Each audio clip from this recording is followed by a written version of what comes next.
The David Pakman Show at davidpakman.com.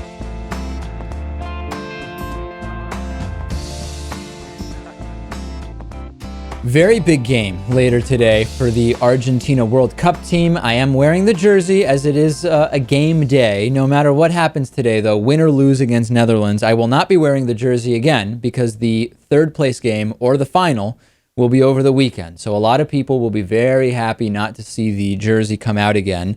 Yesterday, Wait. What if they win? Will you wear it on that Monday show? Okay, yeah, fair enough. If Argentina wins today and defeats Germany on Sunday, I will wear the jersey in celebration on Monday. But I guess I'll get to how likely I think that is. Yesterday, Germany defeated Brazil 7-1, setting all sorts of records. Brazil, I always think about kind of like the Yankees of soccer in a way. And I think back to 2004 when the Red Sox were down in the American League Championship Series, 3-0 against the Yankees, a deficit that no team had ever overcome in a league championship series in history. And ultimately, the Yankees fell to the Red Sox 4-3 in what is widely considered one of the biggest chokes in baseball history. And it's a different situation yesterday. It wasn't a choke. It was simply that they just didn't play well. They didn't lose a game they were ahead in. They just played so poorly, 7-1. I was shocked, Lewis, yesterday when watching that game. Yeah, 5 goals in the first half hour by Germany. I couldn't believe what I was seeing. It's something there's a good chance none of us will ever see in our lifetime again in a quarterfinal World Cup game. Yeah, or a semifinal, which is what yesterday was. Semifinal, yeah. even more so, and it's still probably even in a quarterfinal. Yeah, it was incredible. I stopped watching, of course, because it just got to the point where it wasn't entertaining anymore. I watched the whole thing just out of sheer curiosity. Argentina has a very, very tough game. If Argentina wins against the Netherlands has an awesome team. They would play in the final against Germany. If Argentina loses today, we would have a third-place match between Argentina and Brazil, and then a final between the Netherlands and Germany. And in the midst of all this, a friend of mine told me that yesterday he was in Copacabana on the beach where I guess there was like a soccer fest. They were watching the game there, and things got so crazy in the aftermath of the Brazil loss that as far as what he saw, I have not independently verified this, police were actually using rubber bullets on people in Copacabana, and it would just add to all of the insanity that we've been seeing around the World Cup in Brazil. And I think, Lewis, long after the results are in from this World Cup, there will be a lot to talk about in terms of the humanitarian angle. Right. I'm sure once this is over, I'm very curious to see what happens to those areas that were so, overrun with tourists and people who were there to watch the games. And, of course, when the locals get pushed out, the locals are mistreated. And it's the same old thing that we've always talked about. We talked about it with Dave Zirin. And we will, and of course we have the Olympics coming up in Brazil. So this is going to be not the end of it for this type of major world sporting event in Brazil. The situation continues to escalate in Israel, in Gaza, in the West Bank. For a second time last night, Gaza terrorists launched rockets at central Israel. Tel Aviv and Jerusalem opened their public bomb shelters, and the Iron Dome battery was able to intercept some of the incoming rockets, including one over Tel Aviv. Hamas announced it fired 4 M75 rockets at the capital. 2 loud thuds were heard in downtown Jerusalem shortly after the rocket warning siren went off. Police spokesman Mickey Rosenfeld said that none of the rockets fired from Gaza hit inside the capital, although 2 were struck down just outside the city. The Iron Dome overall intercepted 23 rockets, shooting them down over Ashdod, Ashkelon, and the Gaza border communities. Israelis also said they were targeting senior Islamic Jihad rocket commander Abdullah Difala in an airstrike. There was another airstrike which hit a motorcycle in Beit Lahia, and it killed Rafiq al-Kafarne, 30 years old, seriously wounding another person, according to medics. At least 29 Palestinians have died since the airstrikes began 2 nights ago, including some reports saying several children under the age of 16. Absolutely horrible. Israel said it hit about 160 targets overnight, including what it called 118 concealed rocket launching sites, weapon storage facilities, tunnels, 6 official Hamas facilities, and 10 military command positions of Hamas.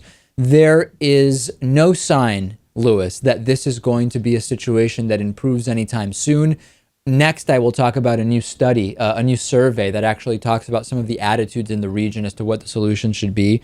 I will mention, this may be an interesting time to mention, that former TV director Natan Pachman, who had been working on the Stephanie Miller program, helping them launch their television program in LA, will soon be moving to Israel to actually attend graduate school there. And Lewis, as we start seeing for the first time in a little while, Tel Aviv and Jerusalem now be the targets and rockets actually coming close, I think it will be very interesting to have former TV director Natan there. He will certainly be able to talk to us about what's going on the ground. I have some cousins there as well.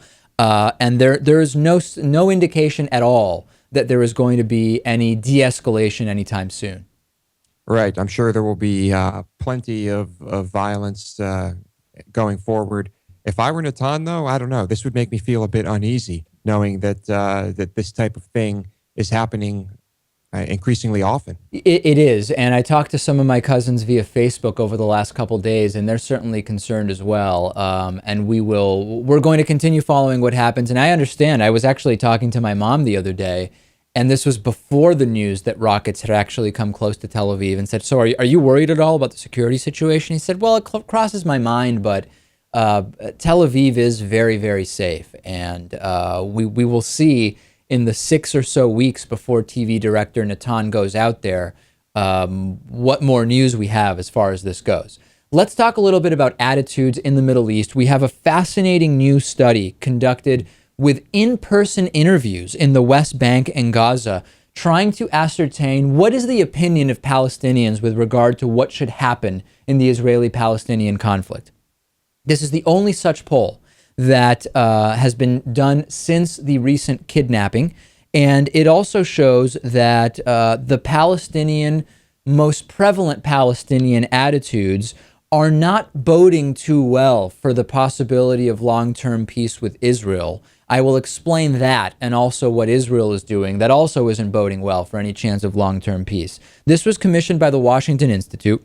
It was conducted by a leading Palestinian pollster, and it was done with face-to-face interviews of 1,200 adult Palestinians. The results have a 3% statistical margin of error. The single most important finding in this study, if you were to glean only one thing from this study, it is the following: that fewer than 30% of Palestinians support a two-state solution, which would include a West Bank, Gaza, Palestinian state. This is hugely important. I cannot overstate the importance of this enough, because if we are to think pragmatically about the future of the Israeli-Palestinian conflict, we will get to what Israel has to do. If Palestinians are not willing to accept that Israel will exist, there is no chance at all for peace. And as we've talked about, Hamas and associated terrorist groups have made it very clear that their charter is that Israel cannot exist, that they should be killing any and all Jews, regardless of involvement in the military or in incursions into Gaza or the West Bank, whatever. If you don't have consensus from Palestinians that Israel will continue to exist, there is absolutely no chance of peace, period. Yeah, but I mean, I think there is a lot of course, like this poll or survey shows us, I think there are a lot of people who are wishing that Hamas were not the ones making the calls here. So how do you change that? I mean, they're the ones with guns and rockets, and they just seem to dominate over there. That's exactly right. So the other fascinating finding from this study, and this is contrary to the misperception that Hamas is becoming more and more popular, Hamas is not gaining politically at all from the kidnapping or from any of the recent incursions that they've been involved in. If you ask who should be the president of Palestine in the next 2 years, a solid plurality in both the West Bank and Gaza name Abbas, 30%, or other Fatah-affiliated leaders, Marwan Barghouti, Mohammed Dalan, Rami Hamdallah, Mustafa Barghouti. And if you actually ask, well, who should be from Hamas, how many people think that a leader from Hamas should be the Palestinian leader? Only 9% support a combination of Hamas leaders, Ismail Haniyeh and Khaled Mashal. 9% support in the West Bank, 15% in Gaza. So bad news for the potential for peace, very few Palestinians seem willing to accept Israel's existence. That's just, it's going to be, it's a non-starter. There is very little incentive for Israel to even try to negotiate peace when that is the predominant point of view. At the same time, it's very positive that very few Palestinians seem to want Hamas in charge. That is a positive thing, Lewis. Yeah, if there's any positive thing here, it's that. And of course, why wouldn't they? Why would they want Hamas in charge? I mean, Hamas are intentionally firing rockets from densely populated civilian areas in hopes that return fire will hit in those exact same places. Okay, so on the Israeli side, we also have huge problems for the prospect for peace. Number one, the settlements, the illegal settlements absolutely have to stop. The policy of Israel of releasing convicted criminals instead of pulling back from the settlements is a mistake. Israel should not release criminals who have been convicted, and they should stop the settlement building. If the settlements continue, it is going to be, again, an absolute non-starter for peace. Also, the people may not know how the Israeli party system works. Israel has many parties. They have the opposite problem of the American two-party system. They have way too many parties. And unfortunately, it is impossible to have a majority coalition in Israel without involving some of the hyper-religious Orthodox groups. Now remember, the very Orthodox groups are by no means the majority in Israel. However, they are necessary to maintain a majority coalition. And with those hyper-religious groups in your coalition, it is very difficult to push for removing the settlements, stopping the settlements. It is very difficult to push for productive peace talks. It is very difficult to get outside of the religious ancestral claims to land, which are so far from the founding of Israel. Remember, almost all of the founders of Israel were atheists and agnostics, and the religious influence now that is necessary because of the multi-party system is hugely problematic. Again, very little chance of productive peace talks if those elements are an important factor. Right. It's interesting to see how religion is messing up politics in other countries, David, not just happening here. It absolutely is. We will continue to follow it, and if all goes as planned, we will have former TV director Natan Pachman on the ground there. We talked about the slippery slope that could come from the Hobby Lobby Supreme Court decision. We talked about, well, we already see that the narrow ruling, we talked yesterday or the day before, the narrow ruling, which was initially meant to apply only to 4 types of contraception, has already been expanded to apply to 20 types of contraception. And now, you're not going to believe this, or maybe you will, because it was kind of predictable. Guantanamo Bay detainees are invoking the Hobby Lobby decision, arguing that if corporations are allowed to have religious rights, so should they as detainees. Lewis, are you surprised that this quickly the Hobby Lobby decision is being used in ways that Hobby Lobby probably wouldn't want? Not surprised. Not at all. No, this is a huge ruling. It has media coverage everywhere. People are talking about it everywhere. It's all over social media. So I think this is just a perfect opportunity. And what's going on is that the detainees at Guantanamo Bay, who, remember, are very often held without ever being charged, often released without ever being charged, they have long complained about lack of religious freedom when it comes to having Qurans, when it comes to prayer time, etc. We have stories of, in 2005, detainees saying that guards flushed a Quran down the toilet. It was later denied, but of course the mishandling of the situation was admitted. Who knows what the truth actually was? So the argument that lawyers for Gitmo detainees are making is that according to this Hobby Lobby decision, there is absolutely no reason that these detainees, in spite of not being citizens, should be allowed to have the same religious freedoms that corporations have. If corporations, which by the way, aren't people, are allowed religious freedom, detainees should also be allowed that religious freedom. And quite frankly, Lewis, how can you argue for one and against the other?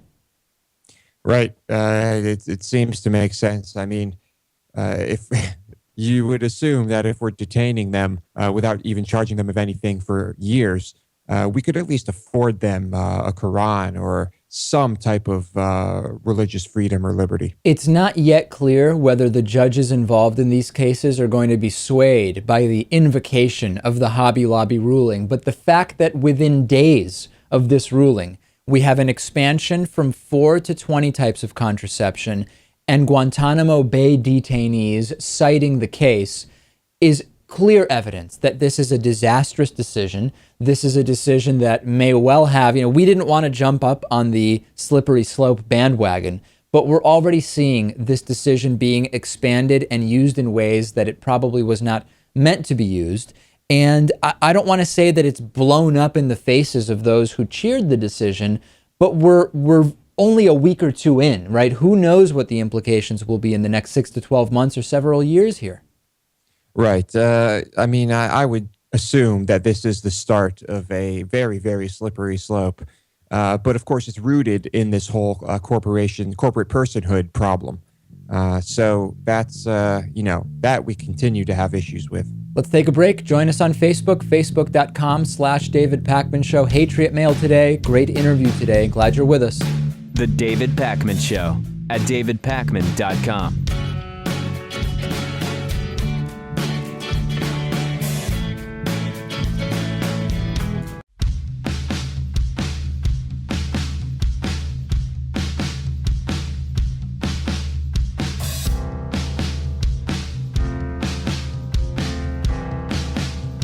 Welcome back to the David Pakman Show.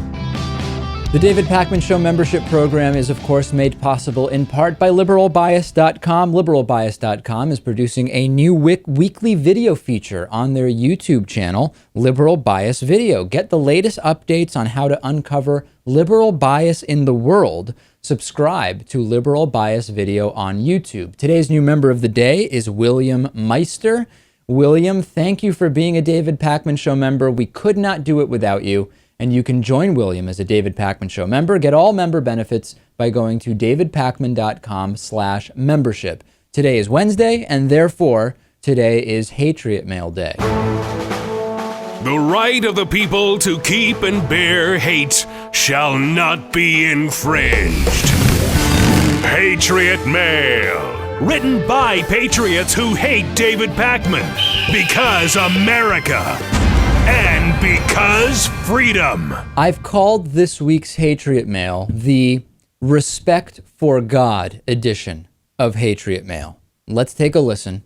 Let's see if we can figure it out together. David, I hadn't heard of you until today. I was watching a clip on Megyn Kelly and seen something about Glenn Beck, which I watched. As I watched and listened to what you had to say about Glenn Beck and then God, all I could think about is, here is another young person who has no respect for God. Have you read the Bible completely through or even any of it? You made yourself sound like a real ignorant person in many ways with what you said along with your sidekick. The day will come when you will know and even understand what Glenn Beck was talking about. Right. I suppose it will be some time, however, before you do. You really don't appear to be smart if you deny believers of God regardless of their religion. Are you in the right country? I will answer the questions that are asked because I have no way of really commenting. I have not read the Bible in its entirety. I have read parts of the Bible, and I don't fully understand the question, are you in the right country? So I can't really comment further, Lewis, because I don't understand much of it. Maybe they just want you to go to a non-Christian country. Maybe so. Yeah, I'm not sure if that's the goal. The legalization of marijuana continues. Yesterday, legal marijuana sales starting in Washington state. We have the second state now, in addition to Colorado, Washington, allowing for the sale of recreational marijuana, non-licensed marijuana, which remains illegal, and medical marijuana, which is widely available, are quite a bit cheaper in Washington than recreational licensed marijuana. 25% of every purchase is going to the state in taxes. And not all of Washington's stores were even open yesterday because of a lack of supply. They had like this situation where in a very short period before yesterday's opening of the stores, they had to get checked out and verify that they were all ready to go. So a lot of places weren't able to get their inventory ready they weren't able to be open yesterday, and it already seems that supply is not meeting demand. The first customer to buy legal pot for partying, of course, not medicinal reasons, in Washington's biggest city, was a retired 65-year-old woman who spent the night on a sidewalk to make sure that she would be first in line. The second customer at Cannabis City was an ACLU attorney who actually drafted the legislation that legalized marijuana in Washington, D.C. 2 states in 2 years. Crime down, tax revenues up in Colorado. Is this progress, Lewis? It's certainly liberal to legalize marijuana. Is it progress? Will we see societal progress as a result of this, and if and when it continues? It is progress, and I think it will lead us to further progress, of course. Yes, perhaps even the decriminalization of other drugs that we need not criminalize. I don't know. I mean, I think overall it's just a positive thing. My goal here is not to glorify the smoking of marijuana. We've talked about many times, it seems that it is unhealthy to smoke whatever it is that you're smoking. But we need to talk about its impact on the war on drugs, the prison industrial complex. That is where my interest in the decriminalization and legalization of marijuana exists, and the drastic double standard that exists with regard to cigarettes, of course. The House may spend more on a Benghazi panel than on Veterans Affairs committees. We've had countless hearings and investigations on the fake scandal that was Benghazi. We've spent millions, but Republicans still want more. At the same time, they continue to say that they support the troops. Of course, their policies rarely actually support the troops, sending our troops into harm's way based on faulty intelligence, saying we don't really have the money to properly equip our troops, saying we don't have the money to properly care for our troops when they return from being in harm's way based on faulty information. And now, Republicans are falling back on the support the troops meme around the troubled Veterans Affairs Department. However, it seems that there will still be more money spent in the next couple of years on a Benghazi probe than on investigating what is going on with Veterans Affairs. This is very, very sad. Not the least of which because nobody really seemed to care. No Republicans cared when we had a dozen Benghazis under George W. Bush. And in spite of that, the one Benghazi under President Obama, millions spent, countless conspiracy theories, allegations of all sorts, and more money will be spent on that than on the Veterans Affairs Committee, which will investigate what is going on there. And this isn't to say that the 4 Americans that died in Benghazi are not important, but we know from history that the other 12 Benghazis, clearly the people that died there weren't as important, right? I mean, there were no hearings around those. Right. I think what this shows us is just that our elected officials are just immature, spiteful losers, because you have to assume that the majority of the Republicans who are chasing this dream realize that that the whole purpose is just to destroy President Obama. That is the only, and maybe Hillary. That's the only point. That now you're getting into it. I was actually going to say it's going to take a little while to get these committees ready, to get all of the staffers hired. I think that they will be hiring staffers into 2015, and this Benghazi committee is going to get underway just as Hillary Clinton, if she were to run for the Democratic nomination for president, just as she is getting going, and the timing of it will be designed very, very specifically. I think that is exactly how this thing will go down, and I don't know if it will be effective, but we will certainly cover it. Join us on Facebook, facebook.com/David Pakman Show, and follow us on Twitter, twitter.com/David Pakman Show. Chris Hadnagy joins us next. The David Pakman Show at davidpakman.com.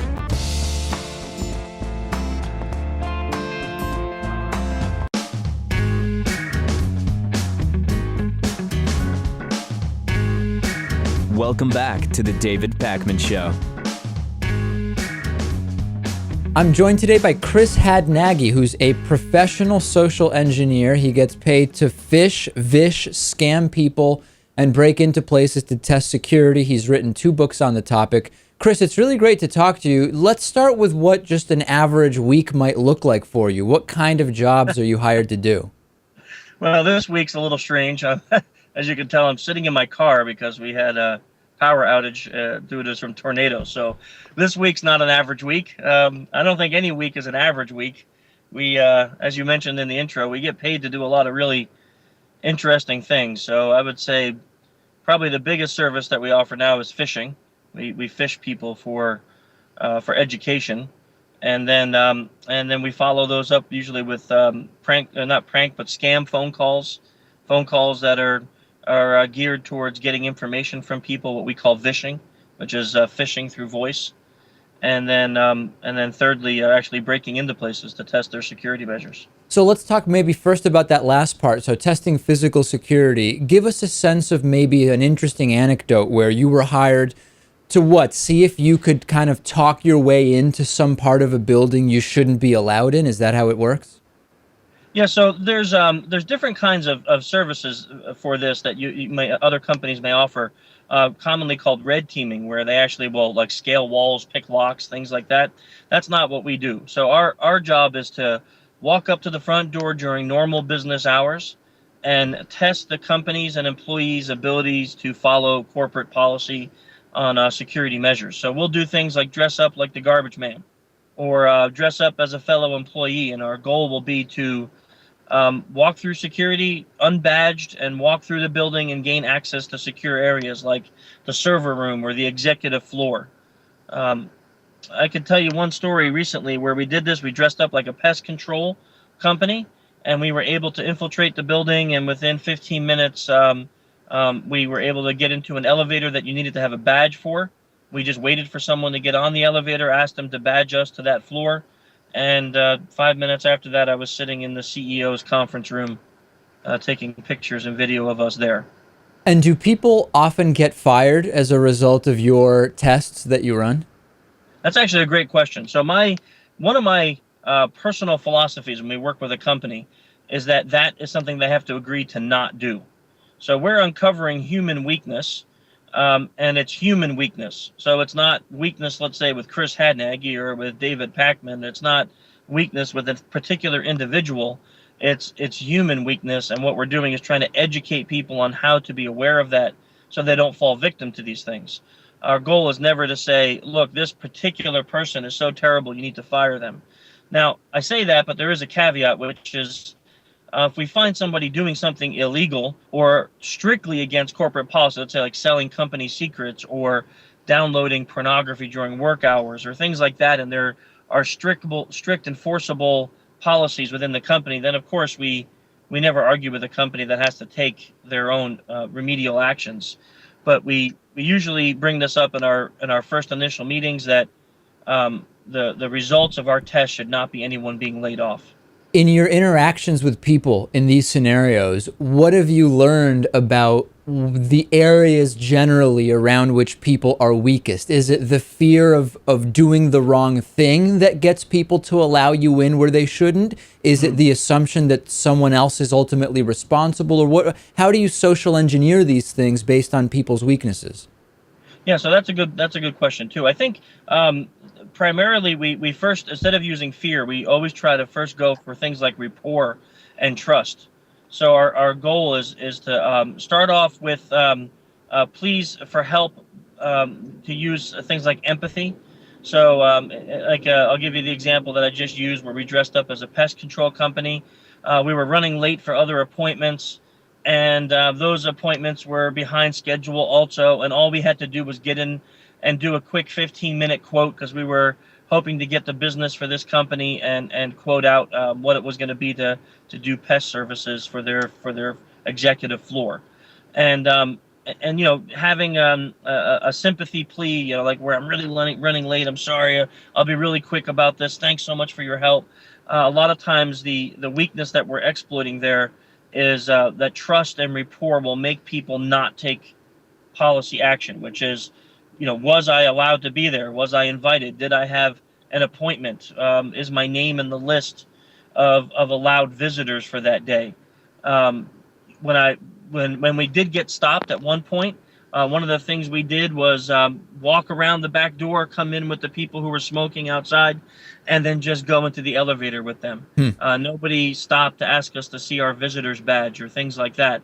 So the things we're trying to educate on are the policies that they have and how they should be followed, and then how we want them to back up and follow those policies. Is there And ever an example where things went really wrong for you, where not only were you denied access, but people were like, this is clearly someone, we need to call the police? They, of course, had no idea you had been contracted to test security.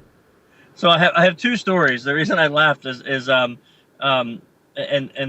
sounds braggy, but I don't mean it this way, is I've never been caught to that extent. But we had one job with a company where we had 7 warehouses that we had to break into. And after our 6th one, we were 100% successful. And the manager of the company said, listen, what we want you to do now is your next break-in, we want you to actually tell the people when you're done that they were part of a security audit. And we said, boy, that's a really terrible idea. Like, they're going to be upset. They're going to be offended. They're going to feel like their jobs are threatened. We don't really think that's a good idea. But the company felt strongly, this is what we want you to try to do. So we did. We got in. We had done the whole procedure as a garbage man. As we were leaving through the security desk, we told them, by the way, this was a test, and they got really angry. As a matter of fact, the guy asked me a very valid question. He said, how do I know you're not lying to me now if you just told me you're lying to me before? And I said, boy, that's a great question. Why don't we call my company contact? And it just so happened my company contact didn't answer his phone. So the manager locked me into a closet.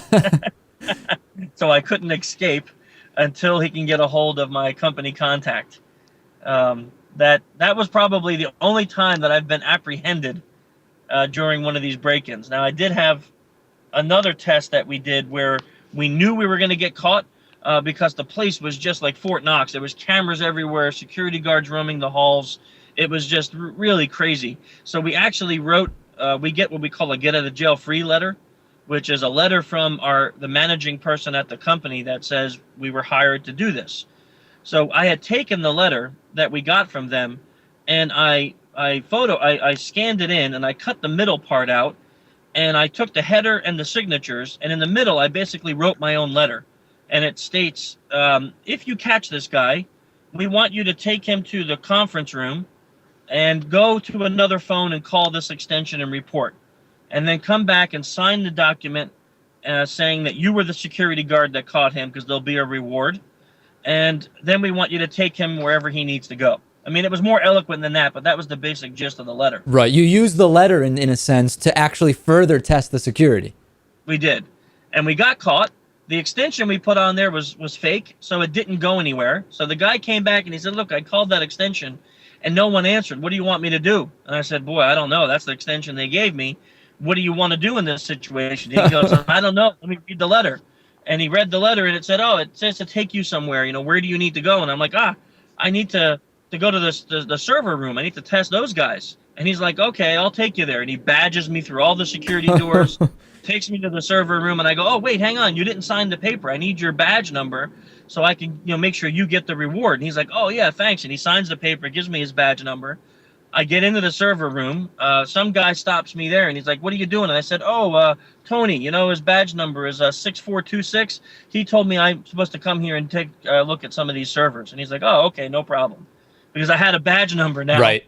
I was allowed in there. And, in essence, we proved that the security policies weren't followed, so they needed to enforce those educational pieces. Hey, what types of people or what personality traits seem to be most susceptible to this type of thing? So I don't know if there's any one particular type, because we adjust our pretext. That's what we call like the act that we're going to put on. We adjust that pretext based on the person that we're interacting with. So if we meet a manager type and he's like really, like a strong manager type, the guy's like, he's the boss, then we'll adjust so we're a little more subservient, a little more let's say like a lesser role in the company. If we're interacting with the janitors or the people, that may be in the lower end of the company, we may take a role that's just like them or even like a manager, so that way we can use authority. We try to look at the targets, to use that word, and see who we're targeting, and then apply our pretext to the best that we feel that will test their security. Hey, we don't have much time left, but to talk a little bit about the online part of this, do people still fall for the I'm a Nigerian barrister and I need your help to move 20 million pounds out of my country? Are there still people that fall for those? So, yes and no. So I like those are becoming less common, but I just did a phishing test this week for a large company, and I sent out an email that basically said something like, and literally this is how bad the English was. Congratulations, we looked you up and you have a taxes refund. There are much monies that are owed to you. Please click here to collect those monies, and maybe you can buy new car or boat. Sincerely, taxes man. And we had hundreds of people click this email. Now, is it curiosity? Is it they really believe it? I don't know. But in the real world, that Nigerian scam has been altered a little bit. So now what they do is you get an email from a woman from Africa who says, I am, and this is interesting when they send it to American males, I am a Christian woman in Africa who's been widowed. My husband was very wealthy, and one of the stipulations is for me to use the $80 million, I must be married. If you agree to marry me on paper, I will share the 80 million with you. And people fall for this. Wow. Sure, I'll sign a marriage certificate if I'm going to get 40 million bucks. Why not? Right. Amazing. Hey, Chris, where can people learn more about your company and the work you do? So we have a couple websites. We have a free informational website, which is social-engineer.org. And that site is the framework. There's a newsletter, a podcast, all sorts of things there that talk just about the human factor of security. Everything on there is free. It's an informational resource for people. And then my company is Social Engineer Incorporated, oddly enough, and the website for that is social-engineer.com. They can go to either one of those sites and find our Twitter handles and Facebooks and things like that to hook up with us. Awesome. We've been speaking with Chris Hadnagy, professional social engineer. Thanks so much for joining us. Thank you. The David Pakman Show at davidpakman.com.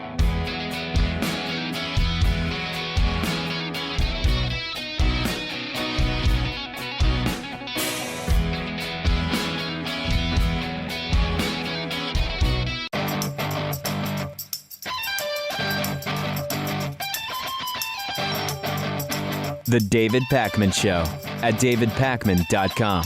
A North Carolina man was allegedly shot to death by his 11-year-old grandson Monday night after the man shot his own son during a family dispute. We kind of need like a Venn diagram or a flow chart to even explain this. There's a grandson, a father, and a grandfather. The oldest shot the middle guy, who then and then after shooting the middle guy was shot by the youngest guy. I mean, it's just, I don't even know how to explain it clearly, Lewis, because it's such an insane situation.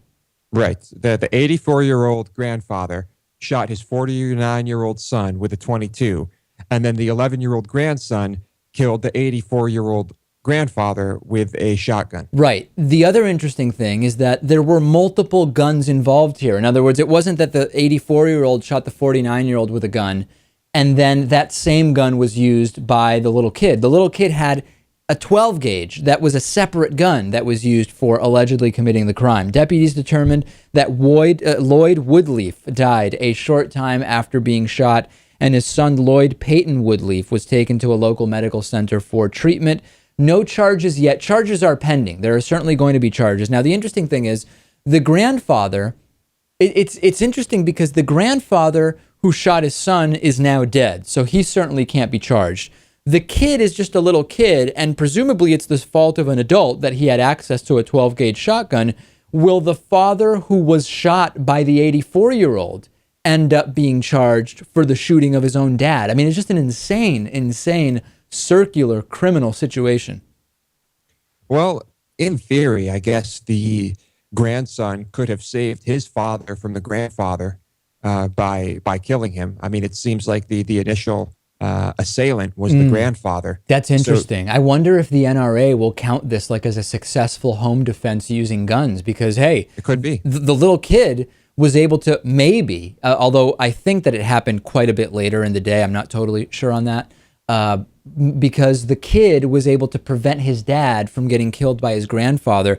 If the NRA counts this as a gun success story, that would truly be amazing. Once again, proving the sad but widely known fact that guns in the home are very likely to be used against yourself or people you love rather than these imaginary potential assailants. Very, very sad situation. Crazy story, David, to be a fly on the wall during that whole thing.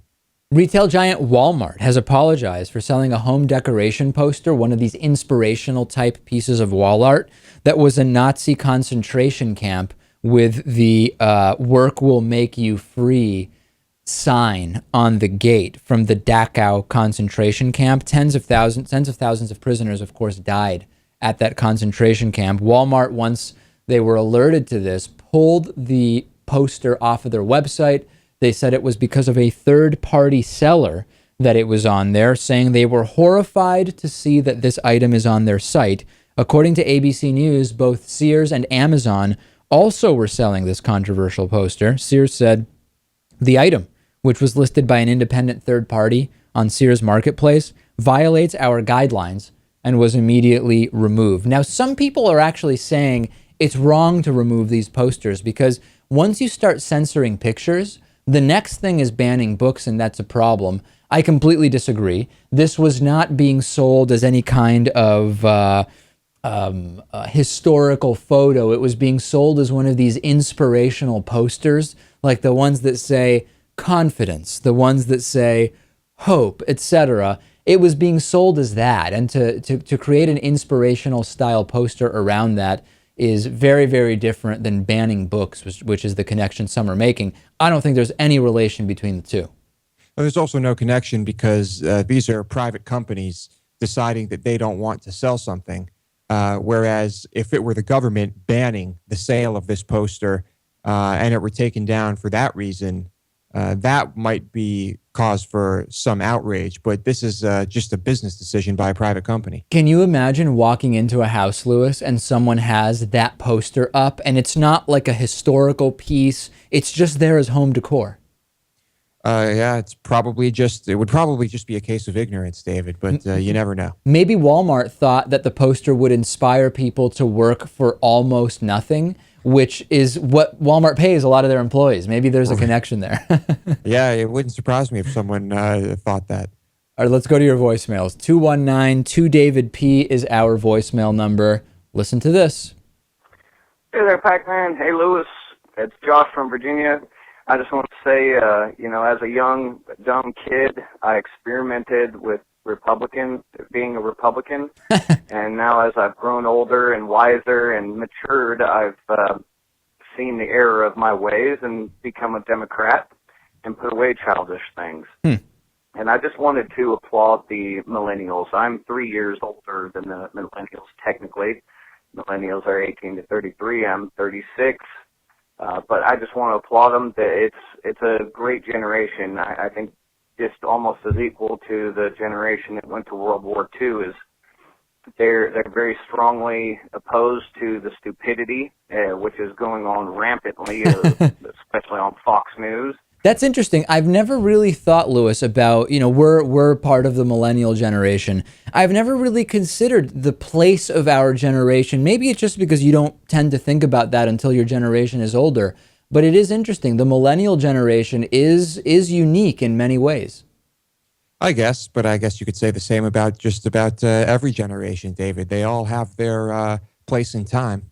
On today's bonus show, self-serve beer vending machines, why white ponchos are a bad idea at sporting events, and a sleepy Yankees fan is suing. Why? We will talk about that and more on the bonus show today. The bonus show is hosted by producer Louis Motamedi. I'm the sidekick on the bonus show. Do not miss the bonus show, one of many member benefits. Go to davidpakman.com/membership to subscribe today, vote with your dollars, and get some pretty cool membership perks as well.